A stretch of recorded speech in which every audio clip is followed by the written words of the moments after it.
कड़वा कड़वा थू थू, मीठा मीठा गप गप। इस कहावत पर फिट बैठते हैं सत्यपाल मलिक। वही सत्यपाल मलिक जो कभी नरेंद्र मोदी को दुनिया का सबसे बेहतरीन प्रधानमंत्री और राहुल गांधी को राजनीति का किशोर कहते थे कि चुनाव के दौरान राहुल गांधी को जूतों से पीटा जाएगा। मगर अब सत्यपाल मलिक के सुर, ताल, हाल चाल सब बदल चुके हैं। नमस्कार, द न्यूज़ 15 में आपका स्वागत है। मेरा नाम है रविशंकर। कुछ ही पलों में कैसे हालात बदल जाते हैं, जज्बात बदल जाते हैं, या यूं कहें कि एहसान फरामोशी किसे कहते हैं, तो इसके जवाब खुद सत्यपाल मलिक हैं।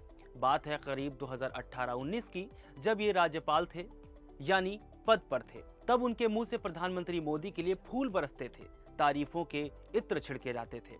लेकिन पद से हटते ही जैसे किसी ने इनका ब्रेन वॉश कर दिया हो, यानी इन्होंने प्रधानमंत्री नरेंद्र मोदी पर ऐसे ऐसे बेबुनियाद आरोप लगाए जिसका ना तो कोई आधार है ना कोई सबूत, जिसका सीधा सा कारण यही हो सकता है कि इन्हें राज्यपाल जैसे पद का सुख भोगने को नहीं मिल रहा है। खैर, सत्यपाल मलिक ने कैसे पुलवामा से लेकर अराजकता तक के जरिए प्रधानमंत्री को कटघरे में खड़ा करने की कोशिश की, और ये हैं कौन? मगर पहले ये जानिए कि हम इनके बारे में आज बात क्यों कर रहे हैं। खुद को शरीफ दिखाकर प्रधानमंत्री मोदी को निराधार आईना दिखाने की कोशिश सत्यपाल मलिक अक्सर करते रहते हैं, मगर खुद के दामन पर इतने दाग हैं कि अब सीबीआई तक पीछे पड़ गई है। जम्मू कश्मीर में किरू हाइड्रो इलेक्ट्रिक प्रोजेक्ट के लिए दिया गया 2200 करोड़ रुपए के कथित भ्रष्टाचार केस में मलिक को मुख्य माना गया है, जिसके बाद इनसे जुड़ी जगहों पर सीबीआई ने छापेमारी की है। जांच एजेंसी ने मलिक के दिल्ली, गुरुग्राम और बागपत स्थित आवास पर और दफ्तर की तलाशी ली है। इसके अलावा जम्मू कश्मीर में भी 30 जगहों पर छापा मारा गया है। अब सुनिए सत्यपाल मलिक का नाम कैसे पिछले कुछ दिनों में लोगों की जुबान पर आ गया। शुरुआत करते हैं 14 फरवरी 2019 को हुए पठानकोट से। इस दिन हुए हमले ने पूरे देश को झकझोर कर रख दिया था, क्योंकि हमारे 40 से ज्यादा जवान शहीद हो गए थे। इस वक्त जम्मू कश्मीर के राज्यपाल सत्यपाल मलिक ही थे। फिर इनके राज्यपाल रहते ही मोदी सरकार ने जम्मू कश्मीर से धारा 370 हटा दी। मोदी सरकार यहीं नहीं रुकी, उन्होंने पुलवामा हमले का मुंहतोड़ जवाब पाकिस्तान को दिया और एयर स्ट्राइक करवा दी, जिसमें अनगिनत आतंकी मारे गए। अब धर्म के चश्मे से देश को देखने वाले सत्यपाल मलिक से ये बातें न उगली जा रही थी और न निगली जा रही थी, तो उन्होंने इंतजार किया और जब राज्यपाल के पद से हटे तब जहर उगलना शुरू कर दिया। अप्रैल 2023 में सत्यपाल मलिक ने द वायर नाम के मीडिया संस्थान को एक इंटरव्यू दिया, जिसमें दिए अपने बयानों से पूरी दुनिया को चौंका दिया। मलिक ने कहा कि पुलवामा में सीआरपीएफ के काफिले पर हमला हमारे सिस्टम और विशेष रूप से गृह मंत्रालय की लापरवाही का परिणाम है। उन्होंने तत्कालीन गृह मंत्री राजनाथ सिंह पर आरोप लगाया था, कहा था कि सीआरपीएफ ने अपने जवानों को ले जाने के लिए विमान की मांग की थी, लेकिन गृह मंत्रालय ने मांग को ठुकरा दिया था। उन्होंने बताया था कि जिस रास्ते से सीआरपीएफ को जाना था उसका सैनिटाइजेशन प्रभावी ढंग से नहीं किया गया था। इतना ही नहीं, उन्होंने प्रधानमंत्री नरेंद्र मोदी पर भी गंभीर आरोप लगाए। उन्होंने दावा किया था कि उन्होंने प्रधानमंत्री मोदी के सामने ये मुद्दा उठाया तो प्रधानमंत्री ने उनसे इस बारे में चुप रहने और किसी को नहीं बताने की बात कही थी।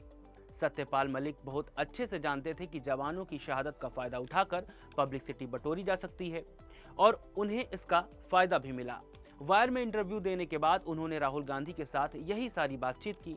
गौर कीजिएगा कि वही राहुल गांधी जिनके लिए मलिक कहते थे कि सभाओं में लोग उन्हें जूते से पीटेंगे। खैर, राजनीतिक मलाई के आगे सारे बयान और सोच निरर्थक होते हैं। जब सत्यपाल मलिक ने राहुल के साथ इंटरव्यू में ये सारी बातें की तो मामले ने और ज्यादा तूल पकड़ लिया। टीवी पर डिबेट शुरू हो गई, सवालों के पुल खड़े होने शुरू हो गए। खैर, मलिक अपनी जवानों वाली चाल में तो कामयाब हो गए थे, मगर इससे पहले भी इन्होंने अपने बयानों से खूब सुर्खियां बटोरी थीं। इससे पहले सत्यपाल मलिक 17 अक्टूबर 2021 को राजस्थान में एक कार्यक्रम में भी ऐसा ही बयान दे चुके थे। उन्होंने कहा था कि जब वो जम्मू और कश्मीर के गवर्नर थे तो कश्मीर जाने के बाद मेरे सामने 2 फाइलें साइन करने के लिए लाई गईं। एक अंबानी और दूसरी आरएसएस से जुड़े व्यक्ति की थी, जो महबूबा मुफ्ती के नेतृत्व वाली तत्कालीन पीडीपी भाजपा सरकार में मंत्री थे और प्रधानमंत्री के बेहद करीबी। सिर्फ इतना ही नहीं, मलिक ने कहा कि साइन करने के लिए उन्हें 300 करोड़ रुपए का ऑफर भी दिया गया था। उन्होंने बताया था कि सचिवों ने उनको इस बारे में जानकारी दी थी कि एक फाइल पर साइन करने के लिए 150 करोड़ रुपए मिलेंगे। उन्होंने दावा किया था कि फाइलों पर साइन नहीं किए गए। मलिक ने बताया कि तब उन्होंने अपने सचिवों से कहा था कि वो 5 जोड़ी कुर्ता पैजामा लेकर आए थे और केवल वही लेकर वापस चले जाएंगे। उनके इसी बयान के आधार पर सीबीआई ने 2 एफआईआर दर्ज की, 14 जगहों पर छापेमारी की गई। जांच एजेंसी ने मलिक को अपने दफ्तर बुलाया था और पूछताछ भी की थी। इसके बाद मई 2023 में इसी मामले में पूर्व राज्यपाल के करीबियों के घर पर सीबीआई का छापा पड़ा था। मलिक के एक मीडिया सलाहकार के यहाँ भी सीबीआई ने छापेमारी की थी। क्योंकि यह मामला बेहद गंभीर था और आरोप बेहद संगीन, तो यह मामला यही नहीं थमा। इस पर गृह मंत्री अमित शाह का बयान भी आया। उन्होंने कहा कि मलिक जो भी बोल रहे हैं वो राज्यपाल रहते हुए क्यों नहीं बोला था। शाह से पूछा गया कि उनकी सरकार की आलोचना करने वालों के खिलाफ जांच एजेंसियां कार्रवाई करने लगती हैं। उन्होंने कहा था कि उनके खिलाफ बोलने के कारण उन्हें नहीं बुलाया गया। ये सच नहीं है। यानी आखिर में बात वहीं आ जाती है कि जब इनके जहन में इतना सब कुछ था तब उन्होंने राज्यपाल रहते हुए सब कुछ क्यों नहीं बताया। इसके अलावा हमने पहले भी कहा था कि सत्यपाल मलिक चीजों को राजनीतिक चश्मे से देखते हैं। शायद इसी वजह से ये नूह हिंसा पर भी भाजपा को कटघरे में खड़ा कर रहे थे। हरियाणा के नूह में जुलाई 2023 के दरमियान बड़ी हिंसा हुई थी। इसे लेकर मलिक ने अगस्त 2023 में भी बयानबाजी की। मलिक ने दावा किया कि सांप्रदायिक भेदभाव पैदा करने के लिए 7 से 8 अलग अलग जगहों पर सुनियोजित तरीके से हमले किए गए थे। इस बात को मलिक दिल्ली के कॉन्स्टिट्यूशन क्लब में बोल रहे थे। उन्होंने कहा कि अगर इन लोगों पर काबू नहीं पाया गया तो पूरा देश मणिपुर की तरह आग में जल जाएगा। उन्होंने आरोप लगाया कि 2024 के चुनाव तक ऐसे हमले बढ़ते रहेंगे। मलिक नूह पर बोल ही रहे थे कि उन्हें फिर से पुलवामा याद आ गया और कहने लग गए कि प्रधानमंत्री मोदी ने इस त्रासदी का फायदा उठाया है। सत्यपाल मलिक सिर्फ यही नहीं रुके, उन्होंने भाजपा को उस मुद्दे पर भी घेर लिया जो भाजपा की राजनीति की नींव माना जाता है, यानी राम मंदिर। सत्यपाल मलिक यहां बोल गए कि भाजपा चुनाव जीतने के लिए अपने किसी बड़े नेता की हत्या करवा सकती है या फिर राम मंदिर पर बम फेंकवा सकती है। अब आप कल्पना कर सकते हैं कि सत्यपाल मलिक का मानसिक संतुलन कहां पहुंच सकता है। हालांकि भाजपा ने और प्रधानमंत्री मोदी ने भव्य मंदिर और बेहद आकर्षक रामलला की प्राण प्रतिष्ठा कर ऐसे लोगों को जवाब जरूर दे दिया है जो राम मंदिर बनाने या निर्माण करने के लिए उत्सुक लोगों की नीयत पर सवाल उठाया करते थे। अब आ जाइए 2022 में। इस वक्त सत्यपाल मलिक मेघालय के गवर्नर थे। किसानों के मुद्दे पर अपने बयानों के बीच मलिक ने प्रधानमंत्री मोदी को घमंडी बता दिया था। कहा कि किसानों के विरोध प्रदर्शन पर चर्चा करने के लिए प्रधानमंत्री मोदी से बात की थी, लेकिन प्रधानमंत्री घमंड में थे।